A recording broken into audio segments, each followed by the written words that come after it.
médicale. Bon. Aujourd'hui, oups, je ne vois pas mes notes. Parfait. Je vais vous demander, comme d'habitude, d'attendre à la fin pour les questions. Il va y avoir une petite période de questions, c'est sûr. Je vais me garder du temps. Et parce que je ne regarde pas la section questions généralement là, durant la présentation. Parfait. C'est que j'ai choisi pour un matin, comme je disais dans la présentation, un vidéo du docteur Paul Mason que j'aime beaucoup. Ici, qui dit Sunlight and Health from Vitamin D to Fish Oil. Et je trouvais que c'était très, très pertinent. Vous allez voir, ça parle un peu moins d'alimentation céto, mais ça reste que ça parle de santé et on va quand même couvrir certains sujets au sujet de l'alimentation céto. Mais en ce printemps, on commence à avoir, là, comme vous pouvez voir dans ma face aussi, je me suis tapé 4 heures de vélo hier et donc je me suis exposé pas mal au soleil. Je me suis même ramassé avec un petit coup de soleil.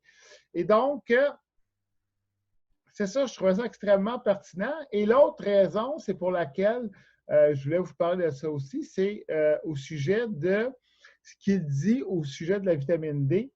Parce que on parle beaucoup avec le COVID-19 présentement, on parle de plus en plus du fait que d'avoir une carence en vitamine D présentement, c'est un facteur de comorbidité important à cause de l'impact de la vitamine D sur le système immunitaire, entre autres aussi.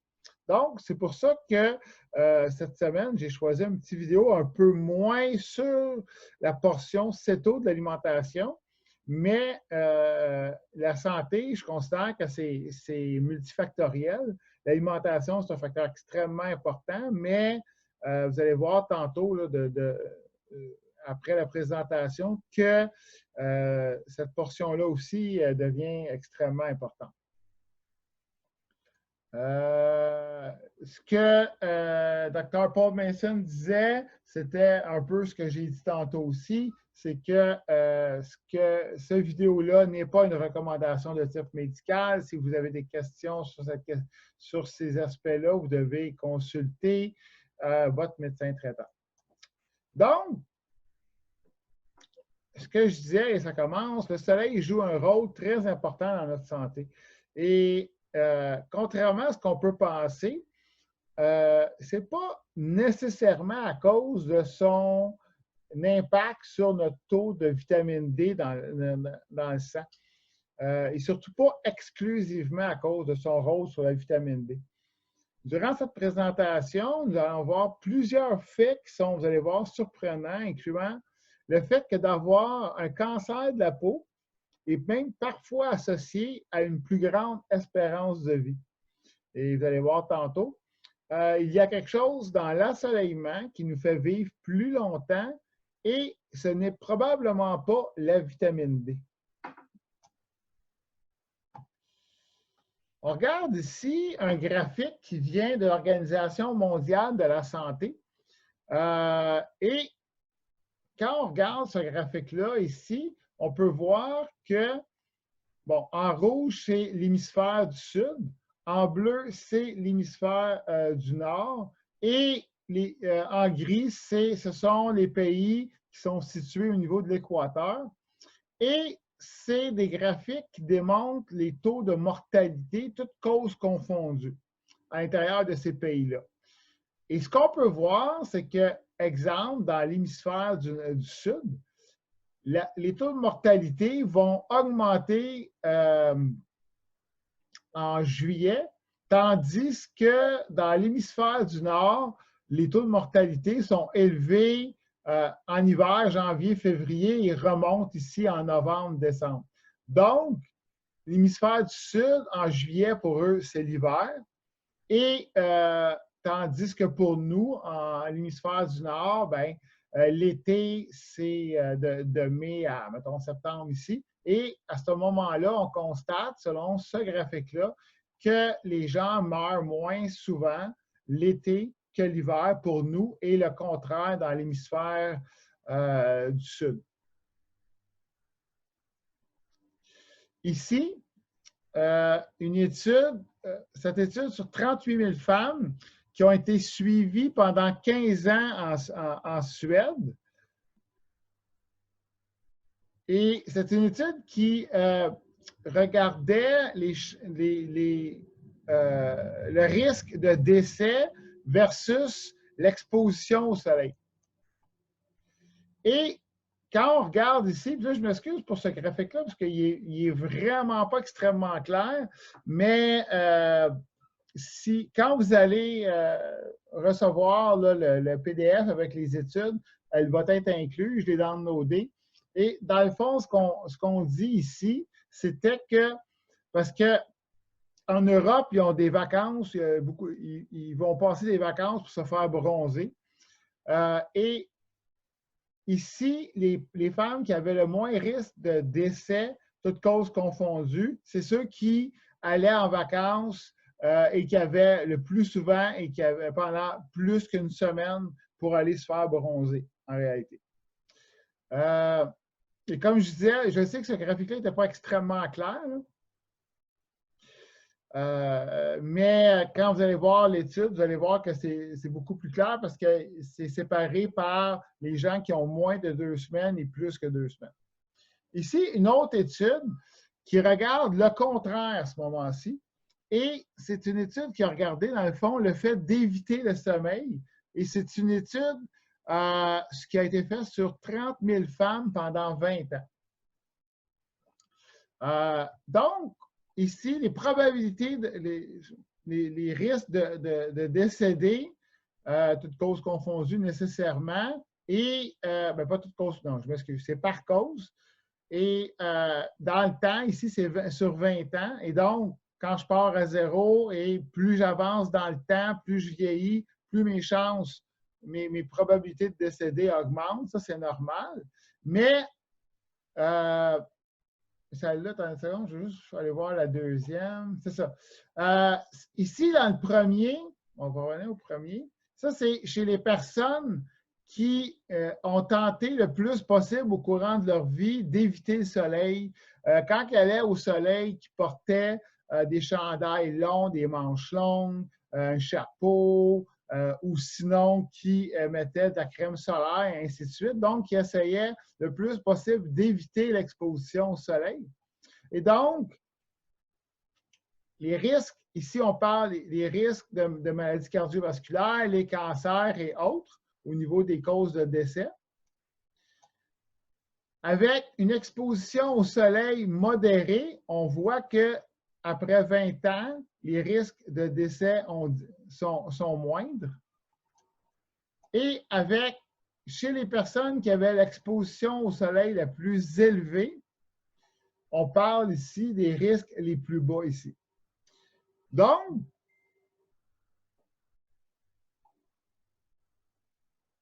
c'est ça.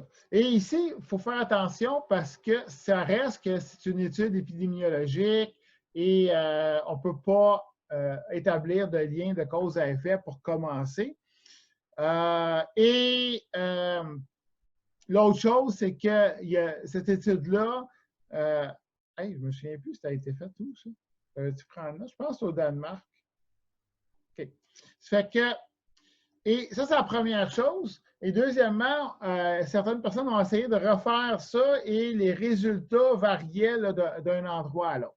Cependant, si vous voulez vraiment comprendre l'implication que ça a, à l'intérieur de ça, c'est ceux qui ont posé beaucoup de questions aux gens. Et une des questions qu'ils posaient, c'était est-ce que ces personnes-là, ces femmes-là, est-ce qu'ils fumaient ou pas? Et quand on a regardé cela en incluant le facteur dans lequel est-ce qu'ils fumaient ou pas, les femmes qui fumaient, mais qui avaient le maximum d'exposition au soleil, avaient un taux de mortalité équivalent aux femmes qui ne fumaient pas, mais qui avaient le plus faible taux d'exposition. Donc, les femmes qui fumaient, mais qui étaient avec beaucoup d'exposition au soleil, avaient les mêmes risques ici. Et là, je ne suis pas en train de vous dire que d'aller au soleil, ça protège contre l'effet de fumer, là, pas du tout. Commencez pas à fumer à cause de ça. Cependant, ça démontre à quel point l'exposition au soleil a un effet protecteur sur le corps nécessairement. Donc, on voit que le soleil a un effet protecteur. Cependant, quand on parle du soleil, nécessairement, une des choses qu'on dit, Dr. Mason, ce qu'il dit dans le fond, c'est que on doit parler de l'éléphant dans la pièce quand on parle d'exposition au soleil. Et l'éléphant dans la pièce, quand on parle d'exposition au soleil, nécessairement, c'est le cancer de la peau. Et ce qu'on doit faire quand on parle de ça, c'est qu'on doit balancer les risques de l'exposition au soleil avec les bienfaits. On doit essayer d'optimiser ça, réduire le plus possible, parce que il y a une chose qui est sûre et certaine, c'est que les radiations UV, les UVA et UVB, ont démontré une relation dose-dépendance avec le cancer de la peau. Et c'est quoi une relation dose-dépendance? C'est plus j'augmente ma dose et plus mon risque augmente de façon linéaire. Les deux sont vraiment ensemble. Ça veut dire que si je double mon exposition, en théorie, mon risque va augmenter du même facteur. Cependant, puis là, on parle de cancer de la peau aussi. Okay? Cependant, le problème, c'est que l'exposition au UV, au soleil, est associée à la réduction de 14 autres formes de cancer. Et l'exposition au soleil réduit les chances de maladie cardiaque et l'exposition au soleil réduit les risques de diabète de type 2. Et donc, à ce moment-là, c'est pour ça qu'il y a une image de balance sur l'écran, c'est que comment je peux gérer ce risque-là, comment je peux aller chercher, maximiser les bienfaits, maximiser les réductions des risques des 14 autres formes de cancer sans augmenter mon risque de cancer de la peau.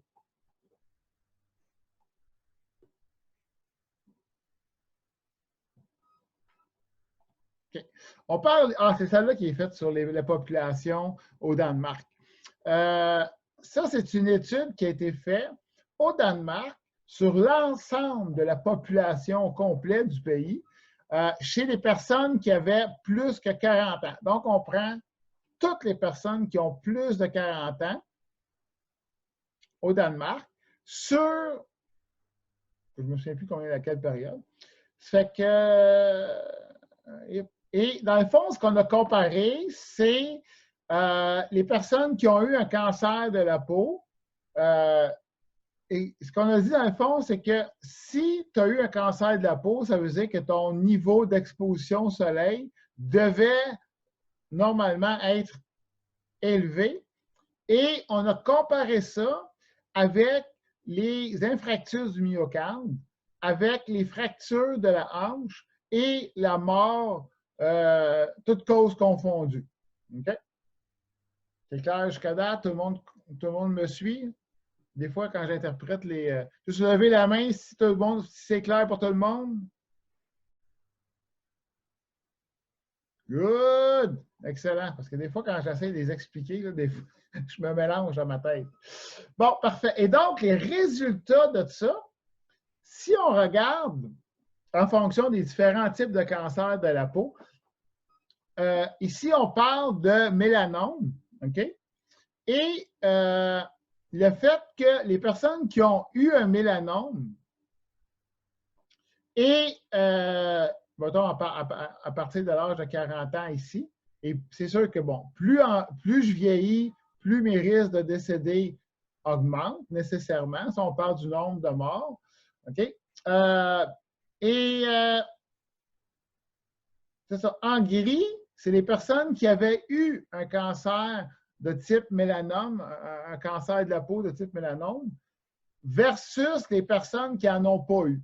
Et comme on voit ici, il n'y a pas de différence significative, ce qui fait que le fait d'avoir été exposé au soleil n'a pas changé grand-chose dans ce cas-là en parlant d'un mélanome.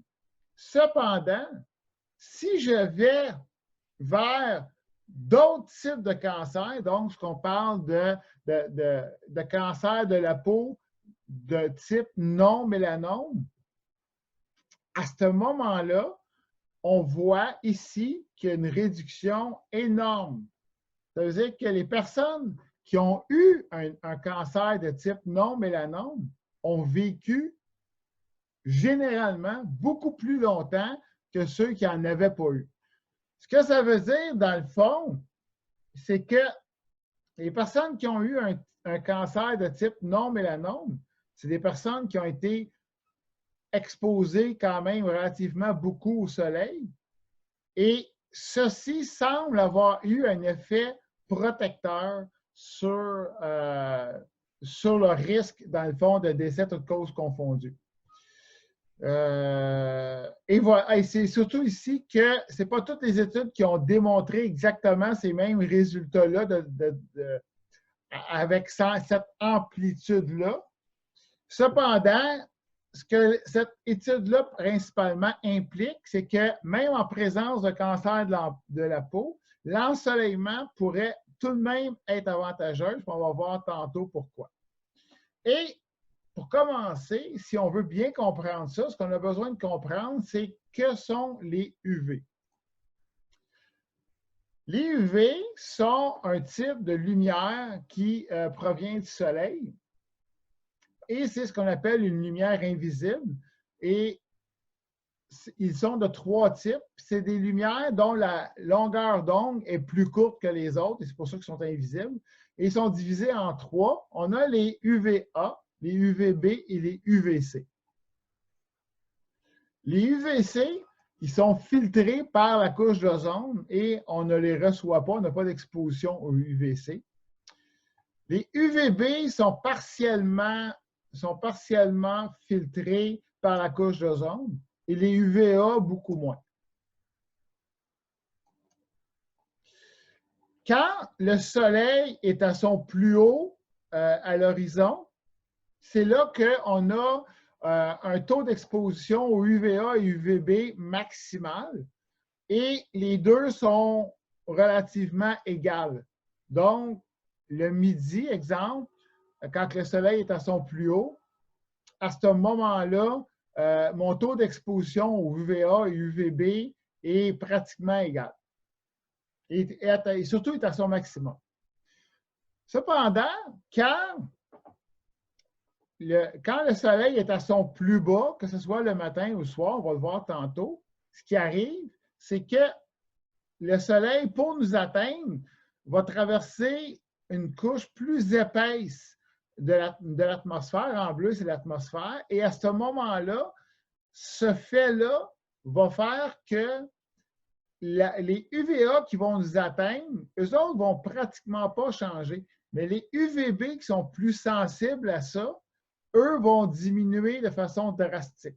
Ce qui fait que si je m'expose au soleil le matin ou le soir, ma quantité d'UVB reçue versus ma quantité d'UVA va être beaucoup moins grande. Les UVB sont la cause la plus importante des coups de soleil. Ça veut dire que quand je pogne comme moi, hier, je me suis exposé à beaucoup de UVB et c'est pour ça que j'ai pogné un petit coup de soleil. Et c'est eux autres aussi qui causent des cancers de la peau.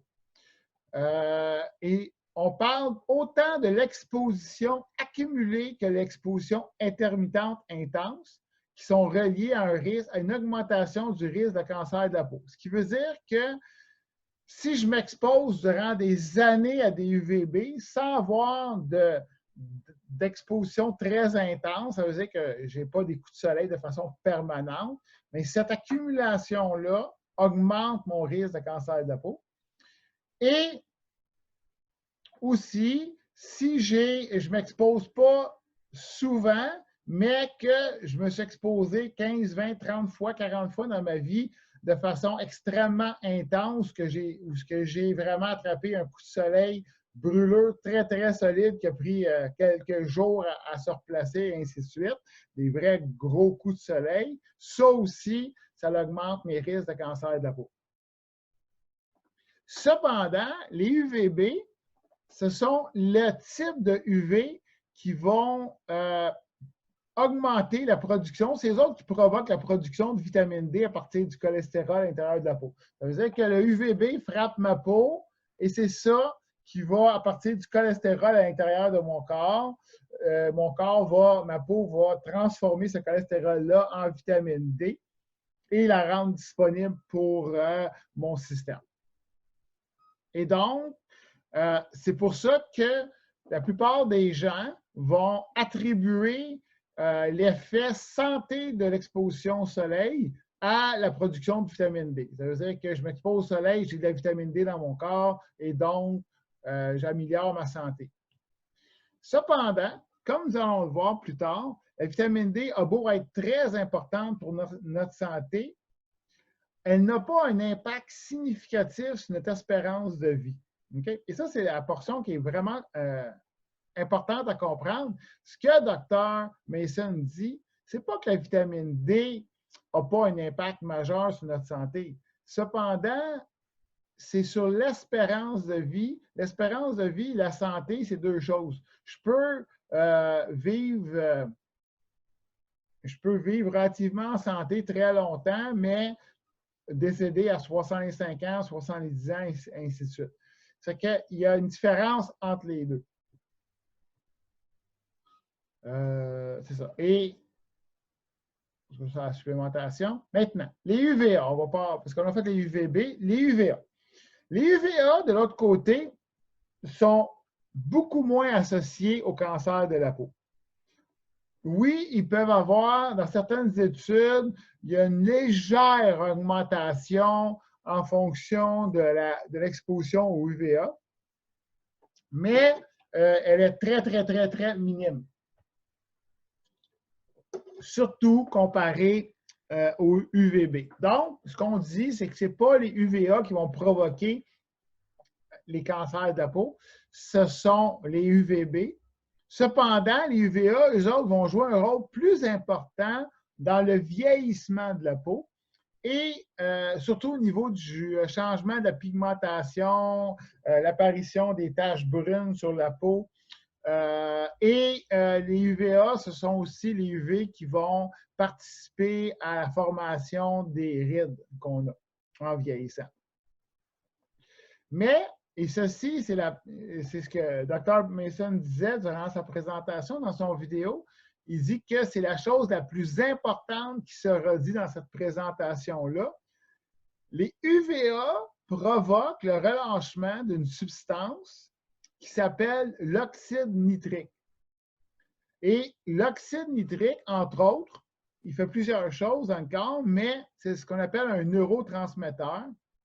Et ce que l'oxyde nitrique fait principalement, c'est de commander le relâchement des vaisseaux sanguins.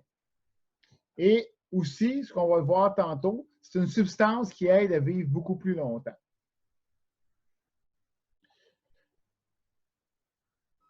Ici, ce qu'on voit, c'est que justement, là, à une exposition des UV au niveau de la peau à 0, comparativement UV à 45 ici, ce qu'on voit en vert pâle ici, c'est l'oxyde nitrique. Donc, ça, c'est une étude qui a été faite sur l'irradiation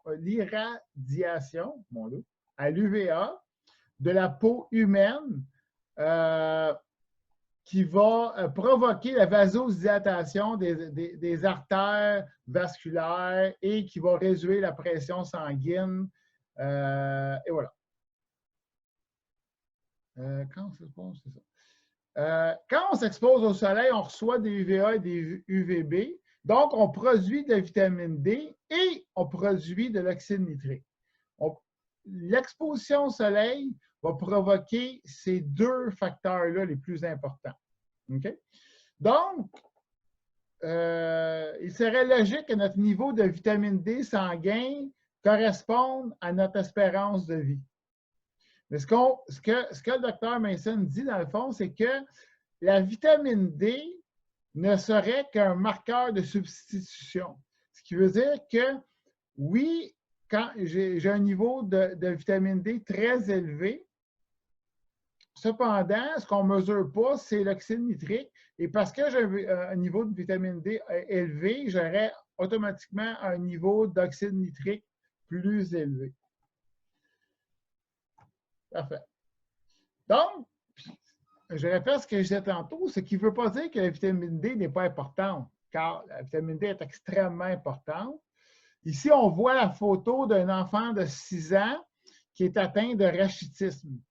Le rachitisme, c'est une condition qui est occasionnée par une carence en vitamine D. Et dans le fond, parce que la vitamine D, ce qu'elle se sert, entre autres, c'est ça sert à fixer le calcium à l'intérieur des os. Et quand on a une carence en vitamine D, le calcium n'est pas capable de se fixer. Et donc, à ce moment-là, les os deviennent malléables, deviennent comme du caoutchouc un peu. Et donc, présentement, comme on voit, les os sont courbés parce qu'ils ne sont pas capables de supporter le poids de cet enfant-là.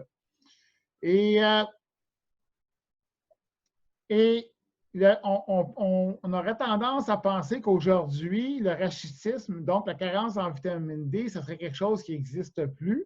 Cependant, au moment de la présentation, Dr. Mason disait que au moment où il y avait, dans les dernières semaines, il avait diagnostiqué du rachitisme, donc une carence en vitamine D sévère chez des enfants à 2 reprises.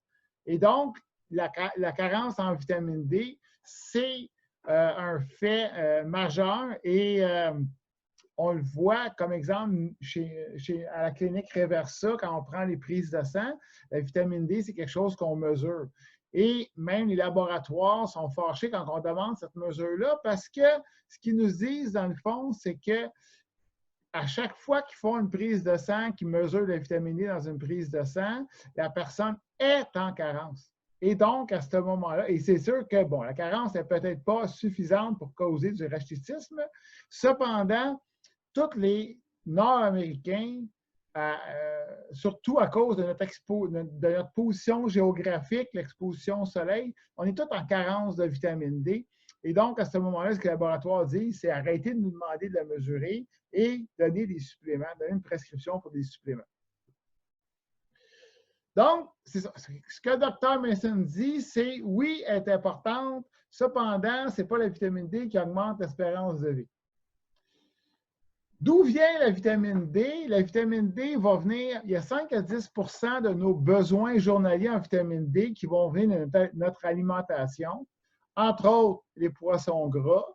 Il y a de la vitamine D dans les œufs.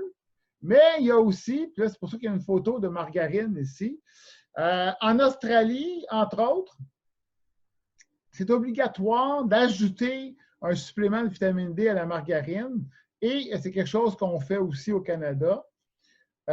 Et en Australie, la principale source alimentaire de vitamine D, c'est à l'intérieur de la margarine. Donc, au Canada, il y a quelques produits qui sont comme ça, mais principalement aussi la margarine. Et là, je ne suis pas en train de vous dire d'aller chercher de la margarine. Oubliez ça, on va en reparler tantôt de la margarine. Donc, comme on ne prend pas assez de vitamine D dans notre alimentation, il y a 90 de nos besoins journaliers qui ne sont pas comblés. La deuxième source dans laquelle on va aller chercher notre vitamine D, c'est le soleil qui est ici. Et donc, de cette façon-là, les UVB frappent notre peau et notre peau se met à produire de la vitamine D.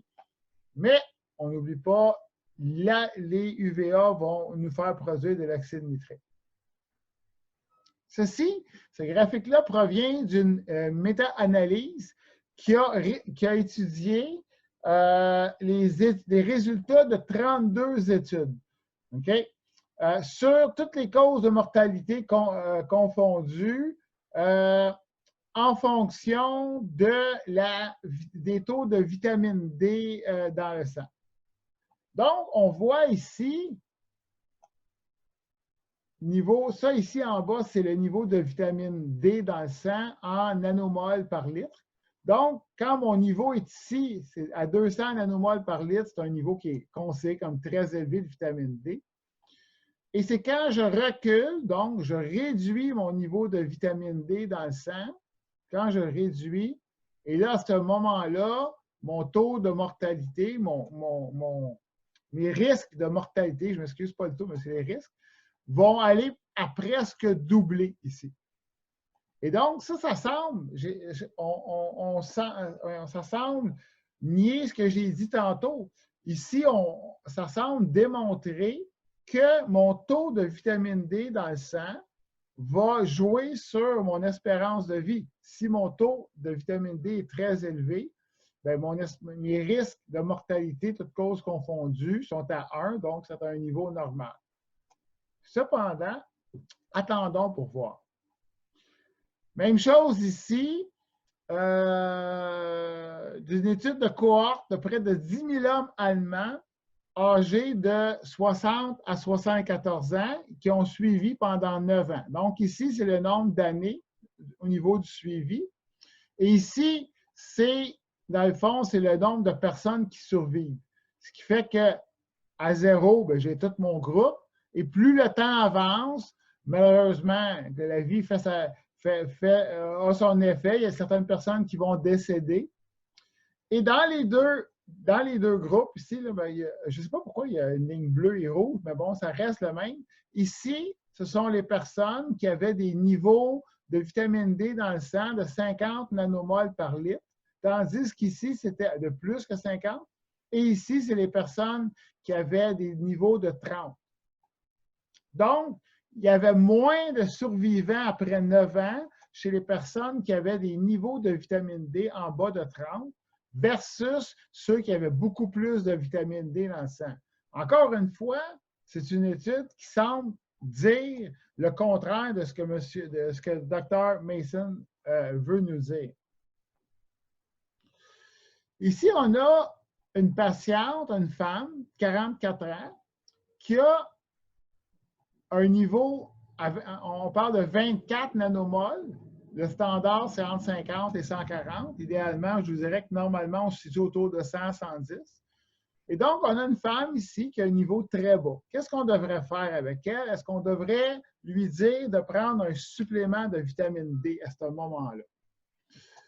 C'est une femme qui travaillait dans un bureau, pas beaucoup d'exposition au soleil. Lorsqu'elle s'exposait au soleil, elle faisait très attention, portait un chapeau, une veste ou mettait de l'écran solaire. Donc, dans ce cas-là, est-ce qu'on devrait lui suggérer de prendre un supplément en vitamine D? Vous vous rappelez la différence de longévité entre les niveaux élevés et bas de vitamine D tantôt, justement de ce qu'on parlait? On disait que si mon niveau de vitamine D est élevé, mes risques de mortalité, toutes causes confondues, sont très faibles. Ici, on a une étude RCT, donc Random Control Trial, sur 2600 personnes. Et je répète, je sais que la plupart de vous, vous avez assisté à mes autres webinaire et donc j'avais déjà expliqué les différences entre les études, mais je vais répéter rapidement. Une étude de type RCT, un Random Control Trial, c'est une étude dans laquelle on va prendre des gens, un groupe de personnes qu'on n'a pas sélectionné, et on va les distribuer de façon aléatoire dans 3 groupes. Donc, généralement, ces 3 groupes, c'est 2 groupes qu'on va comparer et qu'on va comparer aussi un 3e groupe sans intervention, ce qu'on appelle généralement mon groupe de contrôle. Mais ici, on les a séparés en 2 groupes. Et ces 2 groupes à qui on a donné soit de la vitamine D en supplément pendant 5 ans et un placebo aussi. OK? Et on a évalué 2 choses. C'est justement la mortalité et les cancers. Et là, on parle d'une étude de très haut niveau. RCT, ça fait partie des études de plus haut niveau. Donc, on voit ici que les risques, après 96 mois, les risques augmentent de façon identiques. C'est sûr que plus le temps avance, plus mes risques de décéder vont quand même augmenter, c'est normal. Et donc, les risques augmentent de façon identique que je prenne un supplément en vitamine D ou que je n'en prenne pas sur 96 mois, 5 ans. Ici, 2 en haut, on parle d'une révision systématique d'études sur la vitamine D et les problèmes cardiaques. Et en bas, c'est une étude, systematic review, donc une deuxième révision systématique sur celle d'en bas, il y avait quelque chose comme 200 études à l'intérieur. Un systematic review, dans le fond, c'est qu'on prend une quantité industrielle d'études dans laquelle on va compiler les données et on va analyser. On va analyser, juste une seconde, je vais aller voir de quoi.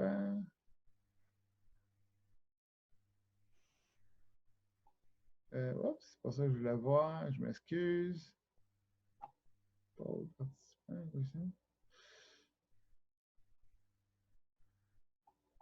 je vais faire. C'est que, dans le fond, c'est ça. On a étudié ces études-là et les deux méta-analyses n'ont trouvé aucun avantage à la supplémentation en regard à la mortalité. Donc, au total, ces deux études-là, on parle de 300-400 études qui ont été fouillées et il n'y en a pas. Au niveau de la vitamine D, les études sont claires. Il n'y a pas d'avantage sur les risques de mortalité, toutes causes confondues. Il y a des bénéfices sur d'autres choses. Cependant, sur la mortalité, il n'y en a pas. Regardons maintenant au niveau de l'oxyde nitrique, la substance qui est relâchée par la peau quand on est exposé au UVA. Ici, une étude sur l'exposition à des UVA réels ou faux et l'impact sur la pression sanguine. Donc, ici, on a pris des gens et on les a exposés à des vrais UVA, qui est la ligne pointillée ici en bas. Et l'autre, après ça, l'autre ligne, puis on peut voir qu'il y a eu un effet placebo assez rapide, quand même, assez grand quand même. Dans le fond, on disait aux gens, on va vous exposer à une lumière, mais cette lumière-là ne contenait pas de UVA. Et ce qu'on peut voir, c'est qu'après, bien ça c'était avant, mais après ça, ici, ouais, c'est ça, OK. Ça, c'est la portion avant le test, je m'excuse même, on oublie ça. Donc, on les a fait reposer, la pression sanguine a baissé un peu. Et après ça, on a fait le test. Ici, on parle de 0, comme ça ici. Et la pression sanguine s'est remise à monter ici, normalement chez les personnes qui étaient exposées au faux UVA, mais la pression artérielle est restée basse et a même diminué ici chez les personnes qui étaient exposées à des UVA réels. Et ça, cette réaction-là, c'est parce que, justement, l'oxyde nitrique qui est généré lorsqu'on s'active au UVA a un effet vasodilatateur. Si on regarde ici un graphique, vous vous rappelez le premier graphique que je vous ai montré de l'OMS qui démontrait que les taux de mortalité étaient beaucoup plus élevés en hiver versus ceux en été. Bien, ici, on va regarder un autre graphique en fonction des mois et de la pression artérielle.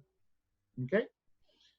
Ici, on voit que la pression diastolique reste relativement stable, mais la pression systolique est beaucoup plus élevée en hiver, ici, mettons décembre, janvier, février, mars, avril. Elle monte en hiver et elle redescend en été.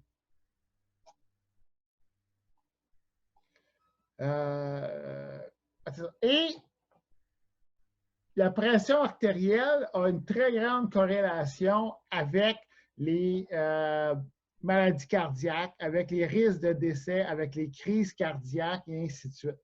Donc, une des raisons, en théorie, qui expliquerait pourquoi il y a plus de décès en hiver, c'est exactement ici la pression artérielle. Et encore une fois, comme je vous dis, il faut faire attention avec ces études-là, ces études épidémiologiques, et donc à ce moment-là, on ne peut pas établir de lien direct. Cependant, c'est toutes des études qui nous font poser des questions. Est-ce que ma pression artérielle qui augmente, est-ce que c'est vraiment à cause de mon exposition au soleil, exposition au UVA et ainsi de suite, la diminution? Ici, on voit encore un graphique, les crises cardiaques, autant chez les hommes, chez les femmes, mais encore un peu plus chez les hommes, mais il y a une augmentation en hiver. L'augmentation en hiver, winter ici, et quand le printemps arrive, il y a une diminution à ce moment-là.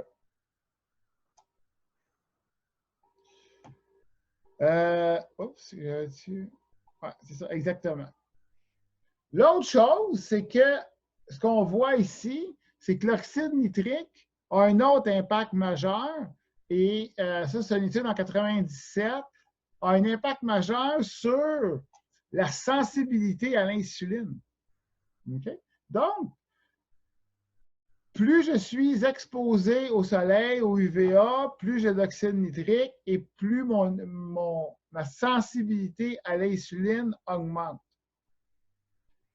En théorie, on devrait pouvoir prédire à ce moment-là quelle serait la glycémie en été ou en hiver. En ce qu'on pourrait prédire que ma glycémie moyenne devrait s'améliorer en été, et effectivement, cette étude-là démontre que en été, j'ai une diminution moyenne d'à peu près 0,3 % de mon HbA1c. Et pour les personnes qui ont été diabétiques ou prédiabétiques, vous savez qu'une diminution de 0,3 % de HbA1c, c'est majeur, c'est vraiment important. Ça peut vous rentrer dans la catégorie des prédiabétiques et vous en sortir très rapidement. Donc, on voit ici la tendance, une tendance réelle de l'HbA1c. Et pour ceux qui ne savent pas, c'est vrai, je vais oublier, l'HbA1c, dans le fond, ça représente ce qu'on appelle l'hémoglobine glyquée, ça représente la glycémie moyenne sur 3 mois. Parce que, dans le fond, ce qu'on mesure, c'est la quantité de glucose qui s'est agglomérée, qui s'est collée sur les globules rouges. Et à ce moment-là, on peut déterminer, grosso modo, à quel type de glycémie vos globules rouges ont été exposés pendant 3 mois pour mesurer là, votre glycémie moyenne dans les 3 derniers mois. Donc, si l'oxyde nitrique réduit notre pression sanguine, augmente notre sensibilité à l'insuline et réduit notre glycémie, on voit qu'il y a des avantages majeurs à s'exposer à ça. Comment on peut produire davantage d'oxyde nitrique en s'exposant au soleil, mais en minimisant notre risque de cancer de la peau? Premièrement, on peut le faire en s'exposant au soleil quand le soleil est le plus bas dans le ciel. Donc, à ce moment-là, mes UVA sont plus forts et mes UVB sont plus faibles. Et je maximise la production d'oxyde nitrique dans ce cas-là. Ça, ici, c'est un graphique du ratio des UVA versus les UVB. Et on voit qu'à midi, le ratio est à son plus bas. Donc, c'est mon ratio le moins favorable pour moi. Ça veut dire que les UVA et UVB sont pratiquement identiques. Et vers 6 heures le matin, c'est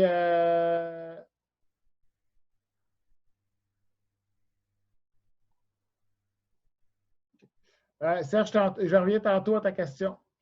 Mais c'est bien de mettre là comme ça, de même, tu ne l'oublieras pas et moi non plus. Donc,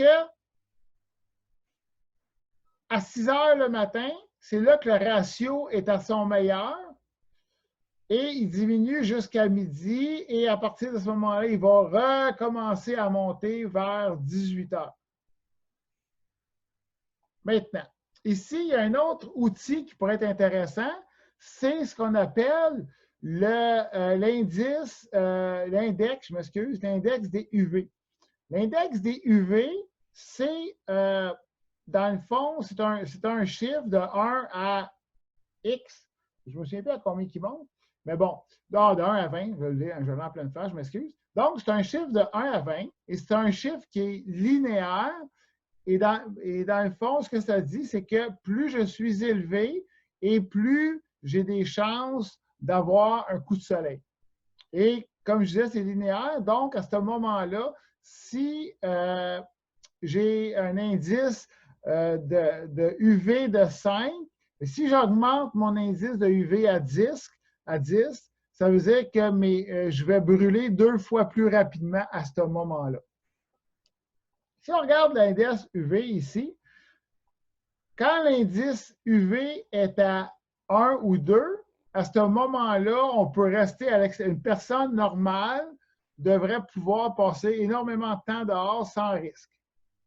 Quand l'indice est à 3 ou 4, même forçant un peu 5, une personne normale devrait pouvoir passer généralement autour de 1 heure à l'extérieur. Tout au-dessus de 5, à ce moment-là, il faut réduire le temps, les risques augmentent énormément. Attention ici à ça, parce que ce n'est pas une science extrêmement précise et ça dépend énormément de votre type de peau. Ça veut dire qu'une personne qui est rousse, qui a un teint très pâle, qui a tendance à plus brûler, ça ne sera pas la même chose que quelqu'un qui a un teint basané naturellement et ainsi de suite. Donc, il faut faire attention à ça. Ça, c'est une façon, c'est un outil qui peut nous permettre aussi de gérer le risque à ce moment-là.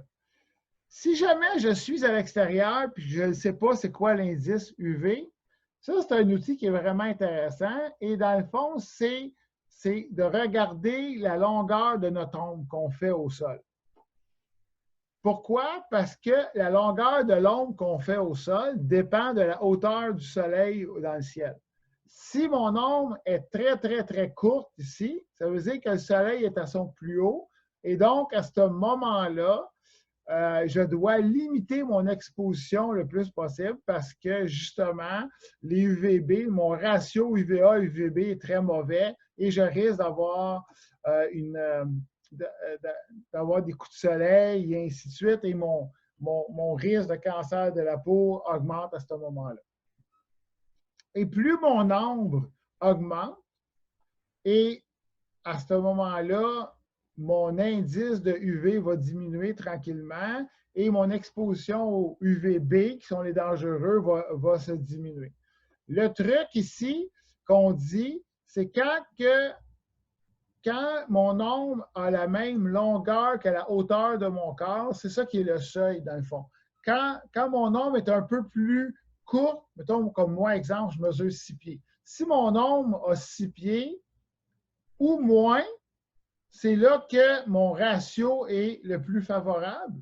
Et si mon ombre, non, je m'excuse, c'est le contraire. Si mon ombre est 6 pieds et moins, c'est là que mon ratio est le moins favorable et à ce moment-là, c'est le plus dangereux. Et quand mon ombre a 6 pieds et plus, à ce moment-là, c'est là que les risques sont les moins élevés. Et comme on dit, quand l'ombre est plus courte que la moitié de mon corps, ça veut dire que moi, 6 pieds, si mon ombre a moins que 3 pieds, les dommages à la peau vont se produire à l'intérieur de 15 minutes.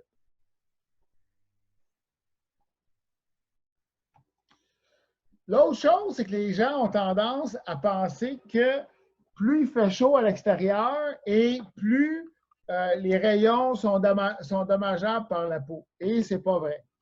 Quand on regarde ici un graphique, en rouge, c'est la température de l'air et en bas, c'est les UV. Okay? Ici, la température de l'air, à 18 heures, c'est là qu'elles sont plus chaudes. Elles sont plus chaudes. Et c'est là que mes risques sont les plus bas ou presque, grosso modo. Donc, à ce moment-là, il ne faut pas se fier à la température. Et l'autre chose, c'est que, par exemple, hier, quand j'ai fait ma raide de vélo, j'ai passé 4 heures au soleil. Quand on a commencé, il devait faire à peu près 12-13 degrés Celsius. Quand on a fini, il faisait à peu près 18. Donc, il faisait vraiment pas chaud. Et comme vous pouvez le constater, ce n'est pas la chaleur qui a fait que, c'est pas le fait qu'il fait chaud que je n'ai pas pogné un coup de soleil. J'en ai pogné un petit. Okay. Maintenant, on peut regarder d'autres façons de réduire les risques de cancer de la peau. Là, on vient de voir l'exposition au soleil, comment maximiser, comment justement réduire les risques en jouant avec la période dans laquelle on s'expose. Après ça, il y a d'autres façons. Entre autres, il y a les suppléments alimentaires et la médication. Pour commencer, on sait que les personnes qui sont diabétiques de type 2 et les pré-diabétiques de type 2 ont un risque beaucoup plus élevé que les personnes qui n'ont pas ça de cancer de la peau. Ceci est une étude de l'impact sur le metformin chez les personnes de diabète de type 2. C'est ça. Avec le risque de cancer de la peau. Et dans le fond, ici, on voit les personnes qui ont jamais, les personnes qui ont eu un diabète de type 2, qui n'ont jamais utilisé de metformin dans leur vie, qui ont un risque de 1 normal, et plus ils ont utilisé de doses dans leur vie de metformin, donc plus ils ont été exposés à du metformin dans leur vie, et plus le risque de cancer de la peau a diminué, et on parle d'une diminution de 4 fois. Même si c'est une étude épidémiologique, le fait que la diminution soit le risque relatif diminue de 4 fois, ça rend cette étude-là valable. Okay? Donc, même si on ne peut pas avoir de lien de causalité direct, ça reste que oui, c'est significatif, c'est statistiquement significatif. Et donc, à ce moment-là, on sait que le metformin a un effet protecteur. Dans le fond, on ne sait pas exactement encore pourquoi, mais oui, il y a un effet protecteur. Une autre chose, c'est ici. Et là, avant d'en parler, parce que j'ai hésité avant, parce que ici, on parle de nicotinamide, qui est la vitamine B3. Et je vous le dis tout de suite, là, essayez de pas, parce que c'est disponible, ça se vend en pharmacie, essayez pas de prendre un supplément de vitamine B3 si vous n'avez pas, sans suivi médical, sans que ce soit prescrit par un médecin. La vitamine B3, c'est vraiment très puissant. Ça peut avoir des impacts majeurs et c'est même vraiment pas agréable à prendre. Je le sais, je l'ai testé moi aussi. C'est extrêmement puissant. OK? Bon. Donc, c'est un avertissement. Allez, pitchez-vous pas à la pharmacie pour acheter ça. Ça, ici, c'est une étude RCT qui a été faite à Sydney sur 386 personnes qui ont reçu de la B3 ou un placebo pendant 12 mois. OK? Ici, on voit que quand on voit un graphique comme ça, OK, pour que ça soit significatif, il ne faut pas que la ligne touche la ligne du centre. Donc, ici et ici, les deux en bas, ici, on a les différents types de cancers. Celui-là, ici, c'est les cancers de type non-mélanome.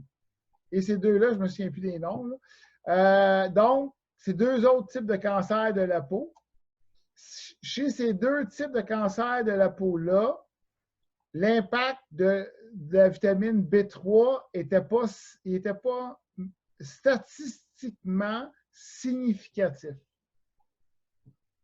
Cependant, chez les types de cancer de type non-mélanome, oui, le fait de prendre un supplément de vitamine B3 a été bénéfique dans ce cas-là ici. Parfait.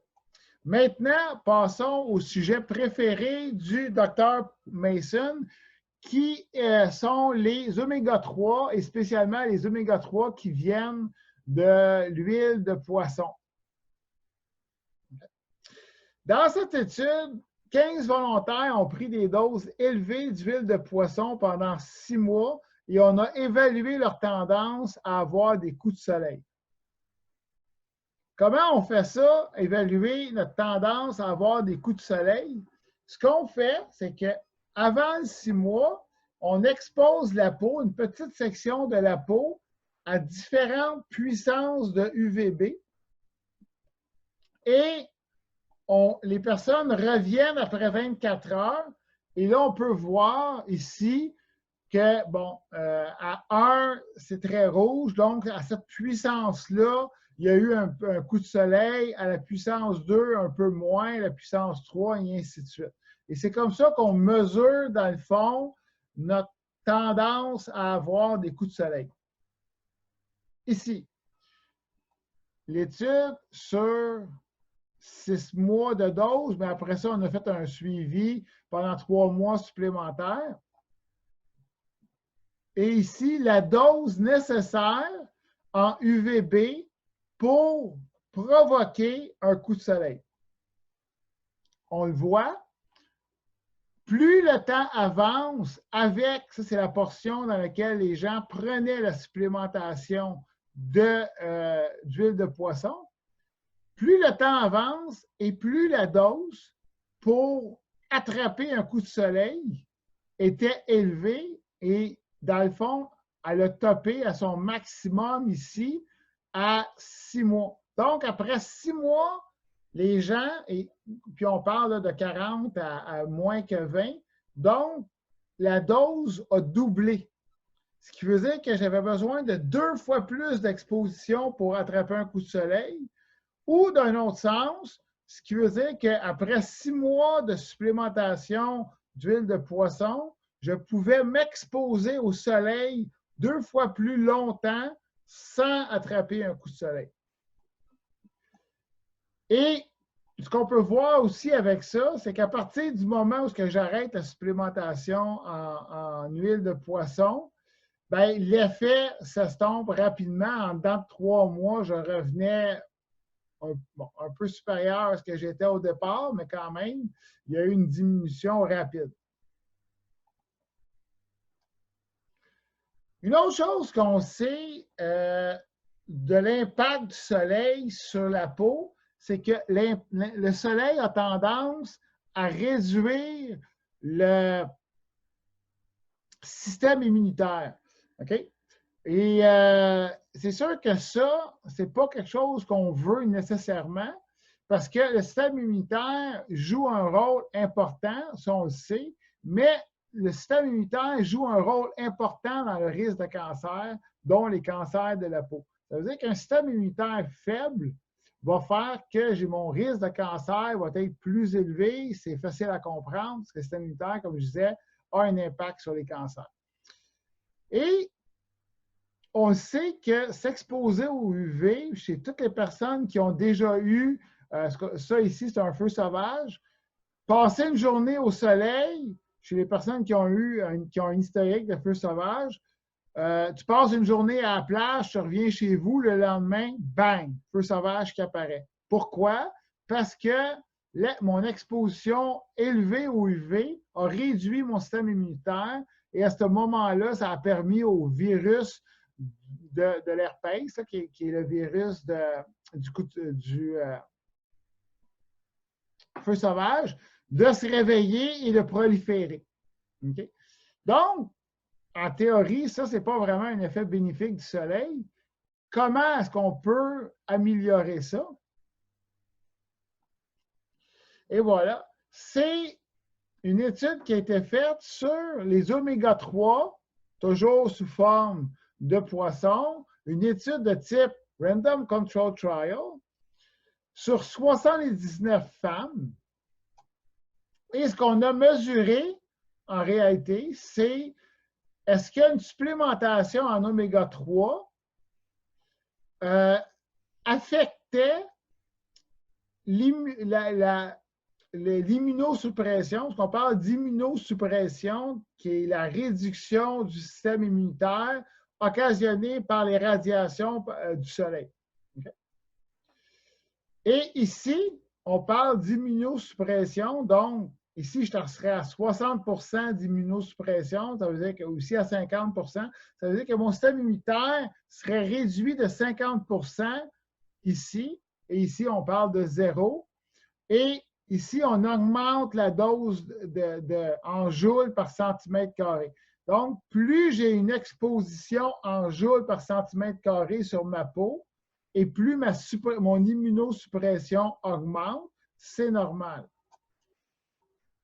Ici, la ligne noire en bas, ce sont les femmes qui prenaient une supplémentation sur 3 mois d'huile de poisson, d'oméga 3 sous forme d'huile de poisson.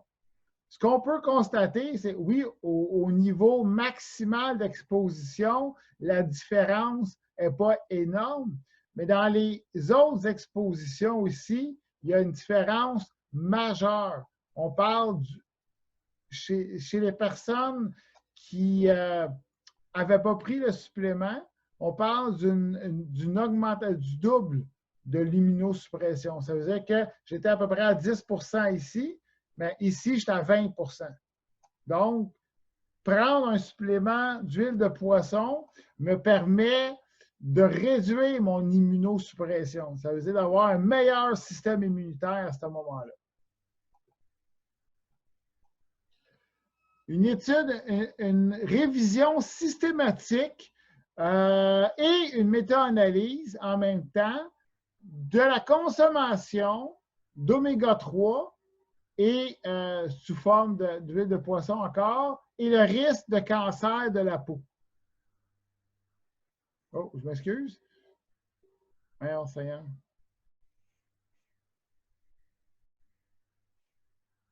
Oups, j'ai oublié mes notes. C'est ça. Fait que ça, c'est une méta-analyse qui a été faite sur 11 études. Et ce que cette méta-analyse-là a démontré, c'est que la consommation élevée d'oméga 3 avait une réduction de 48% des risques de mélanome, de cancer de type mélanome. Okay? Donc, on voit qu'il y a un lien direct entre la consommation d'oméga 3 et les risques de cancer de la peau. Maintenant, comment optimiser ma quantité d'oméga 3? Pour pouvoir vous parler de ça, vous expliquer ça, on doit ici vous présenter un méchant, entre guillemets, et le méchant, c'est ce qu'on appelle l'huile végétale. Et la réalité, c'est que de l'huile végétale, c'est pas vraiment de l'huile qui vient des végétaux, mais c'est de l'huile qui vient de graines de végétaux. Si on regarde ce tableau-là, et ce que je vais faire, c'est que dans le fond, je vais prendre le prochain. Et ça, c'est le tableau qu'on a fait, c'est moi qui l'ai fait, qui est un peu, qui est l'équivalent, c'est la même, vous voyez, c'est un peu la même forme, là. OK? Ce qu'on voit ici, c'est qu'en vert, c'est la portion des gras saturés. En bleu, la portion des gras monoinsaturés. Et en orange, c'est les oméga 3. Et en rouge, les oméga 6. Je les ai mis en rouge, ce n'est pas pour rien. Et quand on regarde là où sont les taux d'oméga 6 les plus élevés, c'est l'huile d'arachide ici. Après ça, l'huile de soja, l'huile de sésame, Ici, l'huile de maïs. Après ça, ici, l'huile de tournesol, l'huile de pépins de raisin, caméline ici, l'huile de chanvre énorme ici. Et ce qu'on voit, c'est que c'est ça. Dans ces huiles-là, mes taux d'oméga 6 sont extrêmement élevés. Tandis que, et généralement, à part quelques exceptions comme l'huile de lin, les taux d'oméga 3 en orange sont soit inexistants dans ces huiles-là ou très, très, très faibles. Okay.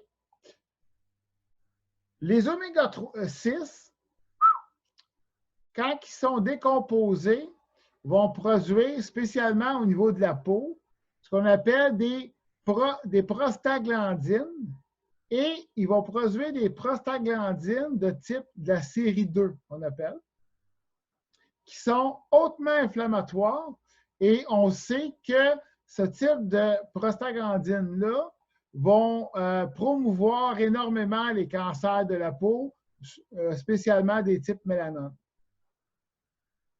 Maintenant, les oméga 3, qu'on appelle l'acide alpha-linoléique, vont produire des prostaglandines, eux autres aussi, mais de la série 3. Et les prostaglandines de la série 3 sont anti-inflammatoires et au contraire vont favoriser le système immunitaire et vont favoriser, dans le fond, vont empêcher la formation de cancer.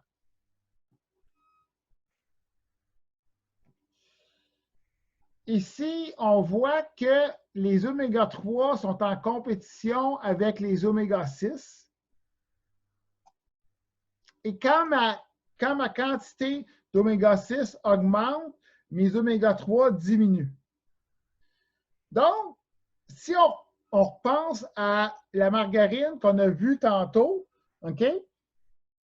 Ma margarine qui a des taux extrêmement élevés d'oméga 6, mes oméga 3, avait beau avoir beaucoup de vitamine D, ce qu'elle fait, la margarine, c'est qu'elle réduit ma capacité à m'exposer au soleil.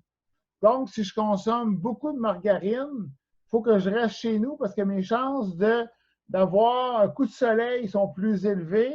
Mes chances de développer un cancer de type mélanome de la peau sont beaucoup plus élevées quand je consomme de la margarine.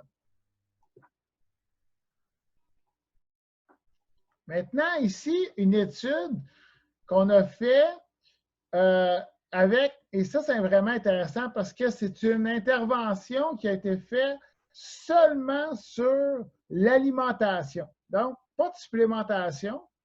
Ce qu'on a fait, c'est qu'on a dit aux gens, vous allez réduire vos oméga 6 dans votre alimentation. Donc, vous allez arrêter de manger des aliments qui contiennent beaucoup d'oméga 6. Vous allez arrêter l'huile, les huiles végétales, l'huile d'arachide et ainsi de suite.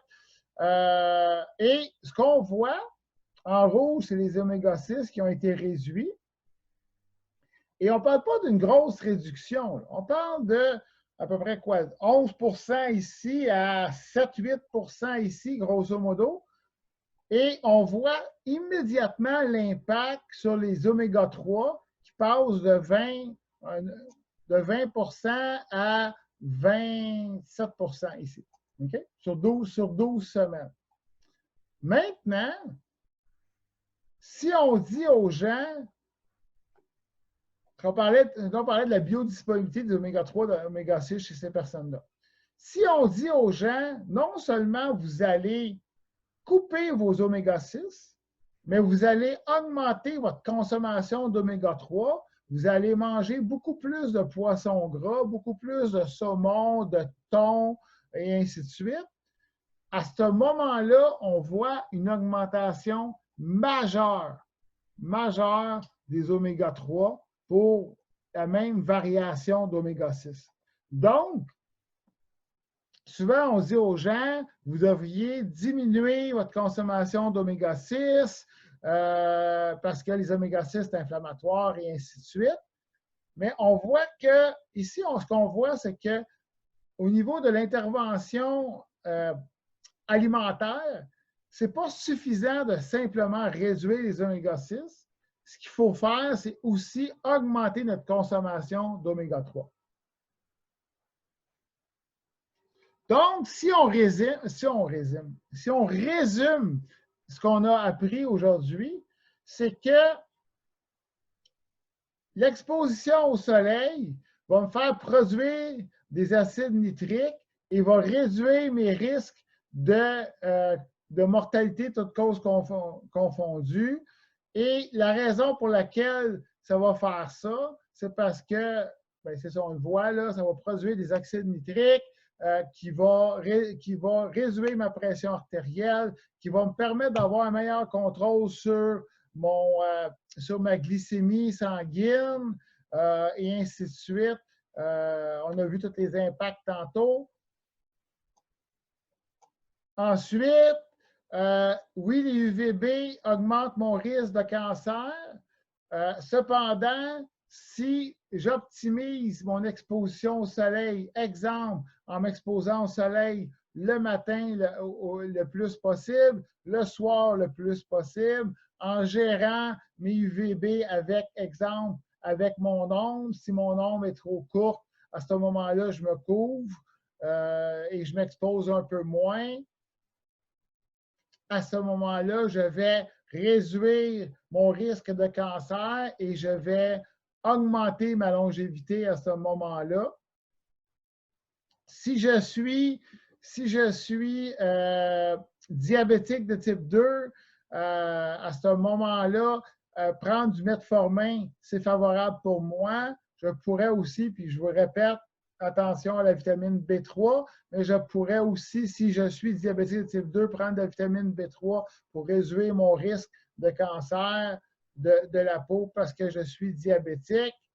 Je dois éviter les oméga-6 parce que les oméga-6 réduisent ma capacité à tolérer l'exposition au soleil. Je dois augmenter mes bons oméga-3, soit chez les gens qui n'aiment pas manger du poisson, soit par une supplémentation, mais, et vous savez là, que moi, les suppléments, ce n'est pas ma chose préférée.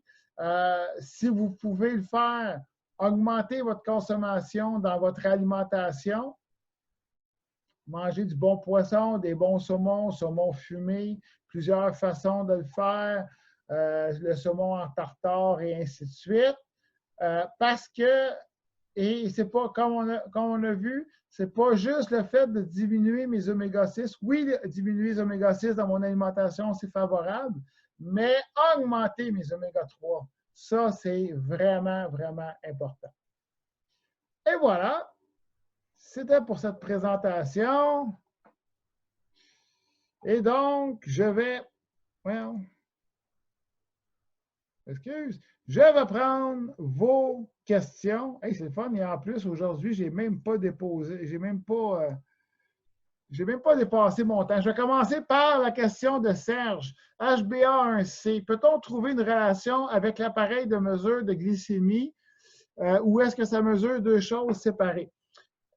On pourrait le faire si, exemple, tu prendrais ta glycémie à toutes les heures durant la journée, donc, mettons, 24 mesures dans ta journée, et après ça, tu ferais ça pendant 3 mois de temps, et donc, tu prendrais les 24 mesures pendant 3 mois et tu ferais une moyenne de ça, et c'est ça que ton HbA1c devrait te donner.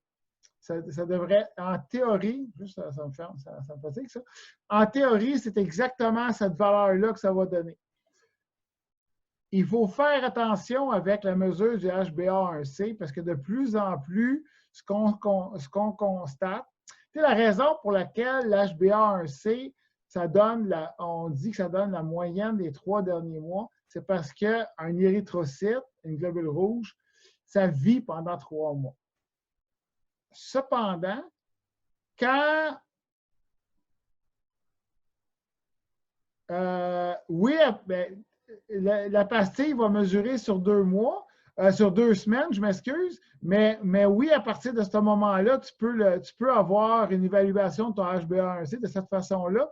Et il y a même des appareils, des appareils que tu te piques et qui vont te donner une approximation de ton HbA1c. Et ça vaut ce que ça vaut, il faut faire attention.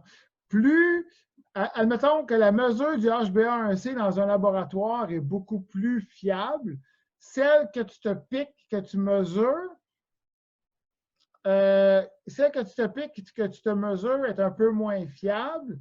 Si tu prendrais cette mesure, mettons la mesure avec en continu, à ce moment-là, celle-là serait un peu plus fiable, un peu moins fiable que celle du laboratoire, mais un peu plus fiable, effectivement. Et donc, il faut. Mais l'autre affaire à laquelle je m'en venais, c'était que il y a beaucoup de choses qui vont affecter le temps que l'hémoglobine va rester dans le sang. Et ce qu'on est en train de découvrir, c'est que quand on est en cétose nutritionnelle, notre HbA1c, notre hémoglobine a tendance à vivre plus longtemps. Et ce que ça fait, c'est que si mon hémoglobine passe plus de temps dans mon sang, elle va être exposée à plus de glucose. Et donc, elle va devenir plus glyquée. Et on est en train de découvrir que les personnes en cétose nutritionnelle ont tendance à avoir généralement une glyquée un peu plus élevée que les gens qui ne sont pas en cétose. Et ça viendrait fausser la valeur de la glyquée. Et même que maintenant, il y a quelques experts d'alimentation céto qui disent que l'hémoglobine glyquée, c'est plus un bon marqueur comme c'était considéré il n'y a pas si longtemps que ça, à cause de ça, parce qu'on est en train de voir qu'il y a plusieurs choses qui peuvent avoir un impact sur ça à cause de ça. Donc, il faut le prendre avec un grain de sel, comme la plupart des marqueurs métaboliques. Ça, c'est bon. Donc, la pastille en mesure continue, si on veut le faire. Oui, ça, c'est beau aussi. OK. Claire, au niveau de la D3K2, est-ce que c'est important de prendre la D3K2? Présentement, et ça, je vous le dis tout de suite, c'est mon opinion personnelle, moi, je considère que oui. OK? Pourquoi?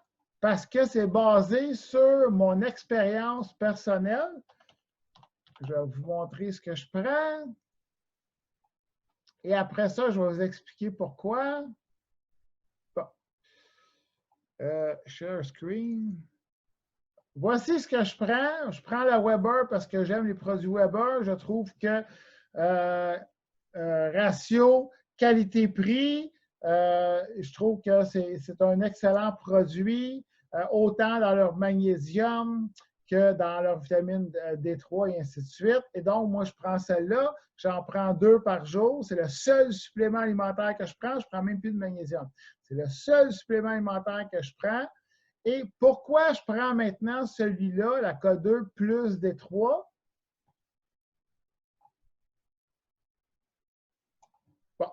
La raison pour laquelle je fais ça, c'est parce que, premièrement, la mécanique. Qu'est-ce que la D3 fait? On l'a vu tantôt. La D3 va permettre au calcium de se fixer à l'intérieur de l'os. Donc, je consomme du calcium. Le calcium se ramasse dans ma circulation sanguine. Il se ramasse à l'intérieur de mon corps.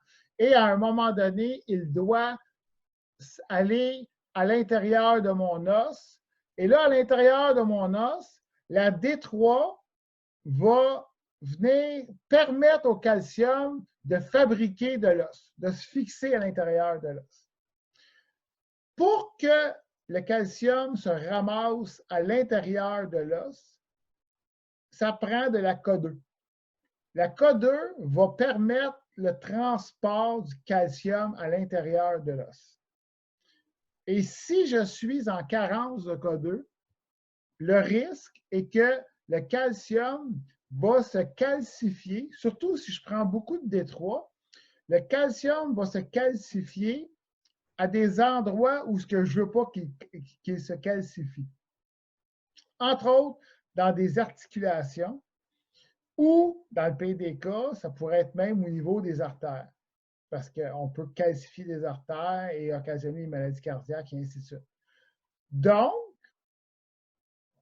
si je prends, spécialement si je prends de la D3, je veux m'assurer que mon calcium va se calcifier là où je veux qu'il se calcifie. Donc, à l'intérieur de mes os. Et à ce moment-là, je vais prendre la K2 pour le faire. Ça, c'est la théorie, l'explication qu'il y a à l'intérieur de ça. Quand j'ai commencé l'alimentation céto, j'ai pris, parce qu'on disait que, bon, la vitamine D3 était très basse, tout le kit, j'ai pris des doses très élevées de vitamine D3. Je prenais jusqu'à 6 000, 7 000, 8 000 unités par jour, ainsi de suite. Et puis, je ne dis pas que ça a commencé à ce moment-là, mais parce que ça a commencé avant ça, j'avais un problème au niveau du cou. C'est comme un peu un torticolis permanent et l'inconfort sur une échelle de 1 à 10 a monté graduellement, mais ce que je vous dirais, c'est que à partir du moment, puis je ne sais pas si il y a une cause à effet, là, mais à partir du moment où j'ai augmenté mes doses de D3, mon niveau d'inconfort a monté graduellement. À son maximum, je vous dirais que l'inconfort se situait entre 5 et 7. Donc, il y avait des journées où j'avais comme un torticolis de niveau 7 permanent. J'ai passé une radiographie à un moment donné et ce qu'on a constaté avec la radiographie, c'était un début d'arthrose et de la calcification. Pascal, l'autre coach, Pascal Lemieux, qui est coach aussi avec nous autres, m'avait parlé d'un problème qu'il avait eu au niveau de l'épaule de sa part, et c'était une calcification dans l'épaule. Et ce qu'on lui avait recommandé, c'était de prendre un supplément de K2. Et c'est ce qu'il a fait. Et en 8 mois, il a réussi à décalcifier son épaule. Et à ce moment-là, j'ai dit, bon, parfait, je vais faire le test, je vais essayer. Et là, ça doit faire à peu près 6-7 mois que j'en prends. Et mon niveau d'inconfort a passé de, bon, le 7 maximum, c'était quand même assez rare. C'était généralement entre 3 et 5. Et maintenant, mon niveau d'inconfort se situe entre 1 et 3.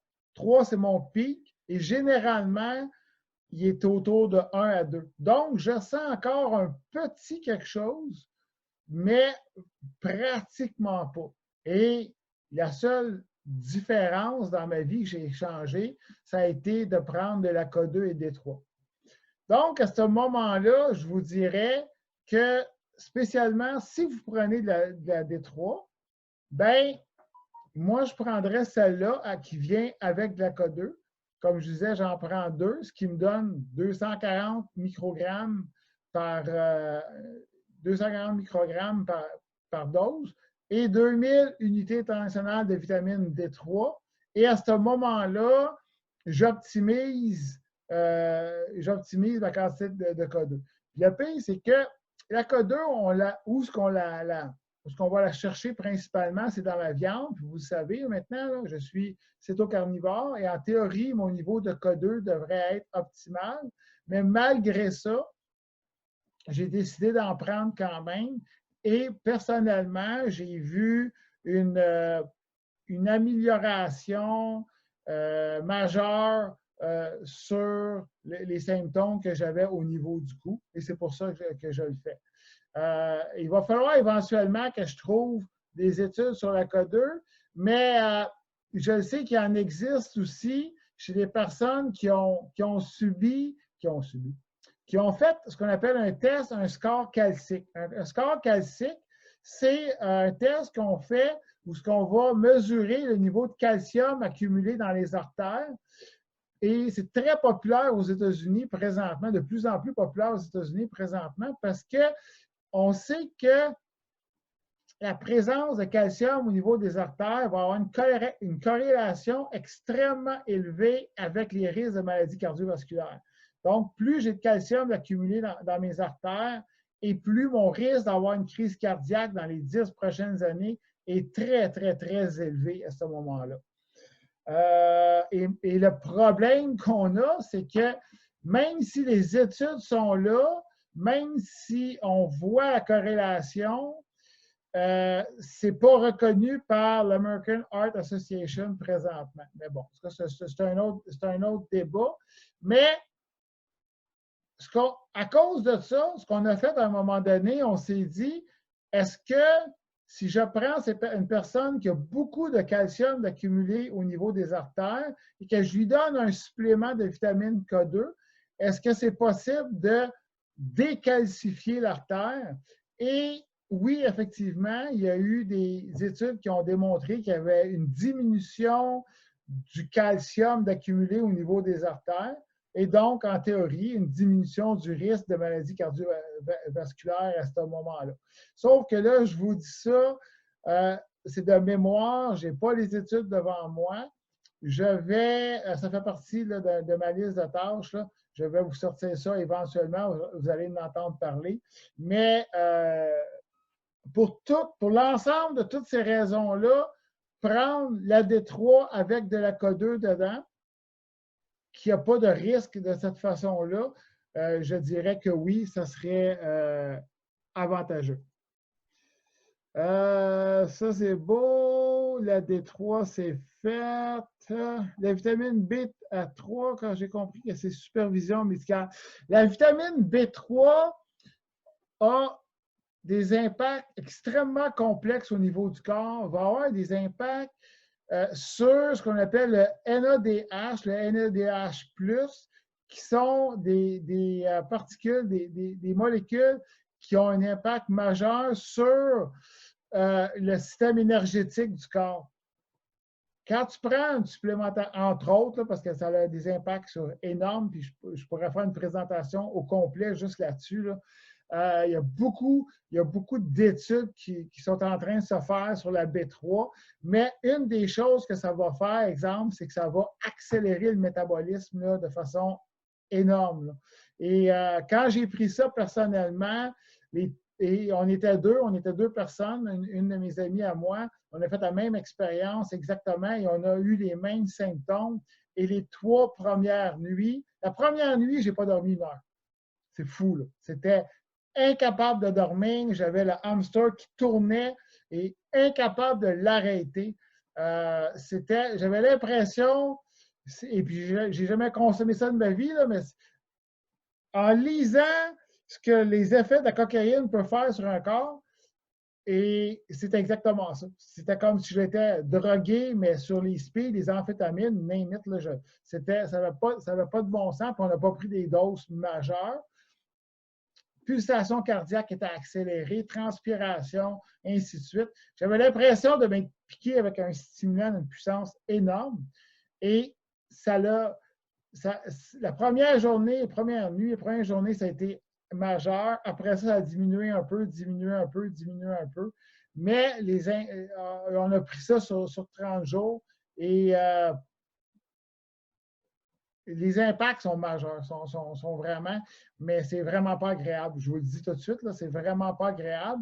Et est-ce qu'on a eu des bénéfices? Aucun. On n'a eu aucun bénéfice de ce côté-là. Il y a des prétentions sur la longévité qui dirait qu'une supplémentation en vitamine B3 qui augmente, parce que la quantité de NADH dans le corps diminue en vieillissant. Donc, c'est un petit peu pour ça que plus on vieillit, moins on a la capacité d'utiliser notre énergie, et ainsi de suite, de produire de l'énergie, d'avoir une activité intense. Et il y a eu des prétentions comme quoi ça l'augmentait.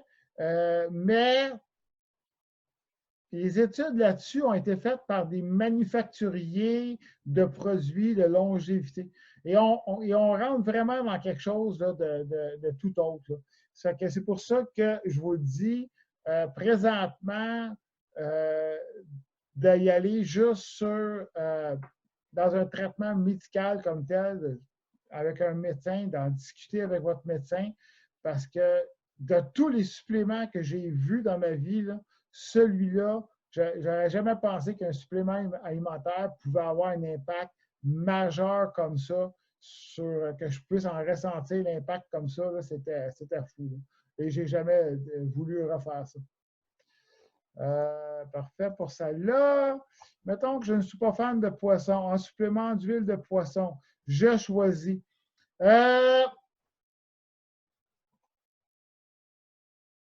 Je vais vous montrer lequel que je vais vous recommander. C'est Weber.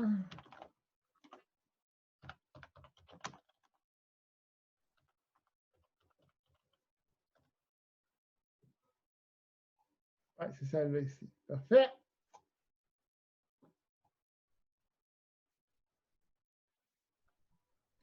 Celle-là ici, encore une fois, produit Weber, et je ne suis pas commandité Weber, inquiétez-vous pas. Celui-là ici, Oméga 3, huile de krill, c'est de l'huile de krill qui vient 100% de l'Antarctique. Et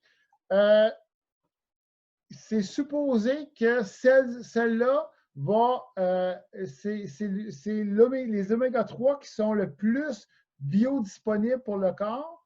Première chose.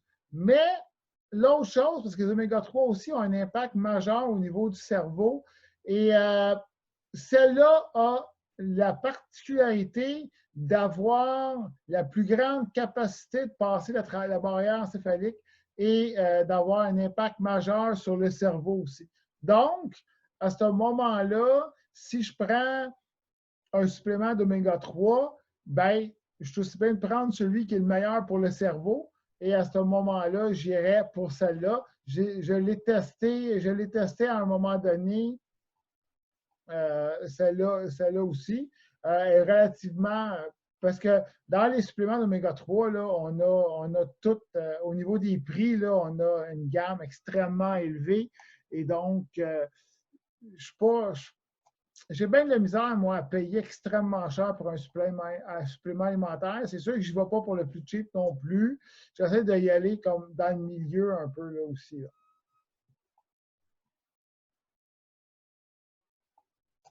Là. En clair, dans le fond, j'ai répondu un petit peu à celle-là ici aussi. Là. Dans le fond, c'est vraiment elle que je vais recommander, sans aller vers les niveaux extrêmement élevés de EPA ou DHA, parce que souvent, les manufacturiers vont se servir de ça pour justifier un prix de fou pour leur supplément d'oméga 3. Donc, à ce moment-là, moi, j'irais avec celle-là ici, qui est dans un range de prix qui est moyen. Et au niveau de la molécule, moi, c'est plus au niveau de la qualité de la molécule, parce que si j'ai une quantité industrielle de DHA ou d'AEP et que sa biodisponibilité est pourrie, ça ne me donne pas grand-chose. Donc, j'aime mieux en avoir un peu moins, mais une meilleure biodisponibilité. Et à ce moment-là, je vais avoir un impact majeur plus important. Okay. Recommandation de poisson par rapport à la viande rouge, par exemple. Ce que je donne en coaching comme recommandation de quantité consommée par semaine par mois, c'est ça, je vais répondre à la même. C'est les 2 fois la même question. Il y avait le complément d'information. Ce que je recommande aux gens, principalement, c'est de consommer du poisson 2 fois par semaine et de la viande rouge 2 fois par semaine. Ça, c'est le minimum. Après ça, vous y allez comme vous voulez, mais c'est ce que moi, parce que si vous consommez du poisson, un poisson gras 2 fois par semaine, vous allez avoir le minimum d'oméga 3 qui est recommandé. Donc, c'est pour ça que je dis que c'est un minimum à 2 fois par semaine. Après ça, la viande rouge, 2 fois par semaine, c'est pour aller chercher, ça c'est pour les personnes, c'est sûr que si vous pouvez en manger 4-5 fois, c'est parfait aussi, parce que la viande rouge contient beaucoup de vitamines, minéraux, et ainsi de suite. Mais pour les personnes qui veulent, pour X, Y, Z raisons que je respecte, diminuer leur consommation de viande rouge, à ce moment-là, ce que je recommande, c'est 2 fois par semaine pour aller chercher au minimum ce qui est exclusif à la viande rouge, entre autres, ou ce qui est beaucoup plus concentré dans la viande rouge. Donc, on parle, entre autres, de L-carnitine, surtout si vous êtes dans un contexte de perte de poids, mais pas juste ça. La L-carnitine est extrêmement importante pour le métabolisme des acides gras à chaîne longue, donc les gras humains, gras saturés, gras humains. C'est extrêmement important, c'est le transporteur, c'est dans le fond le brigadier qui tient la main de la molécule pour qu'elle puisse rentrer dans la cellule pour être brûlée. Donc, pour aller chercher ces choses-là qui sont exclusives à la viande rouge, la vitamine, la B12 aussi, entre autres. La B12, il y en a dans les autres types de viande, mais beaucoup moins, c'est optimal dans la viande rouge. Pour aller chercher l'ensemble des bienfaits de la viande rouge, 2 fois par semaine de la viande rouge, 2 fois du poisson après ça par semaine. Et là, vous comblez vos besoins minimums généraux. Certaines personnes peuvent être plus facilement carencées dans certaines choses. À ce moment-là, vous pouvez l'optimiser un peu. Si vous êtes quelqu'un qui, exemple, travaille à l'extérieur, vous travaillez sur la voirie, exemple, et vous êtes très exposé au soleil, à ce moment-là, je vous dirais, augmentez donc votre poisson à 2, à 3 ou à 4 fois. À 4 fois dans la semaine à ce moment-là pour maximiser. Je m'excuse, juste une seconde. Bon, parfait. Pour maximiser vos oméga 3 à ce moment-là. Si vous êtes quelqu'un qui s'expose moins au soleil, une exposition normale, puis qui va sortir le matin, le soir, ainsi de suite, il faut diminuer votre poisson un peu, vos oméga 3 un peu, à 2 fois par semaine. Et peut-être, si vous voulez perdre du poids un peu plus, bien, la viande rouge, c'est démontré que ça amplifie la perte de poids, ça aide à la perte de poids. Et ainsi de suite. Donc, vous pouvez jouer de cette façon-là. Mais pour combler vos besoins minimums, comme je disais, 2 fois viande rouge par semaine et 2 fois, puis la viande rouge, ça ne veut pas dire nécessairement du bœuf. Ça peut être d'autres types de viande rouge, il y en existe d'autres. Donc, mais c'est ça, 2 fois viande rouge et 2 fois poisson par semaine. Parfait. Et afin de maximiser le positif de l'exposition du sujet, combien de temps par jour? Je dirais, le minimum pour ça, ça serait, je vous dirais, 1 heure. Mais si c'est possible, 2 heures, ça serait vraiment optimal. 2 heures par jour, c'est vrai, c'est sûr que ce serait vraiment optimal. Mais un minimum d'1 heure, c'est quelque chose qui serait vraiment bien. Là. De mémoire, puis là, je dis vraiment de mémoire, là, je ne vais pas dire n'importe quoi, là, mais je pense que la dose de vitamine C minimum, de vitamine D minimum, on parle juste de la vitamine D là, au niveau de l'oxyde nitrique, je ne sais pas, je ne me souviens pas d'avoir vu parce qu'on avait une dose par temps d'exposition, mais si je prends la vitamine D comme un marqueur de l'oxyde nitrique, si on veut, admettons qu'il y aurait une production de 1 pour 1, là, de mémoire, on parlait d'un minimum de 20 minutes par jour d'ensoleillement pour pouvoir avoir une dose minimale. Là. Ça fait que, mais j'irais, puis c'est un chiffre qui je ne pourrais pas vous sortir une étude scientifique présentement sur ce chiffre-là, là. Mais moi, je vous recommanderais personnellement 1 heure par jour au minimum d'exposition pour tous les bienfaits que ça a. Et voilà, groupe. Est-ce qu'il y a une dernière question? Sinon, je vais vous laisser aller chercher votre dose de vitamine D immédiatement et d'oxyde nitrique. Allez vous exposer au soleil avant qu'il soit midi, qu'il soit trop haut. Fait que je vais vous remercier infiniment, groupe, pour votre présence aujourd'hui. Et je vais vous donner un rendez-vous à dimanche prochain. Soyez prudents. N'oubliez pas la distanciation sociale, mais allez faire un tour dehors, allez prendre une marche, ça va vous faire un grand bien. Bon, salut groupe!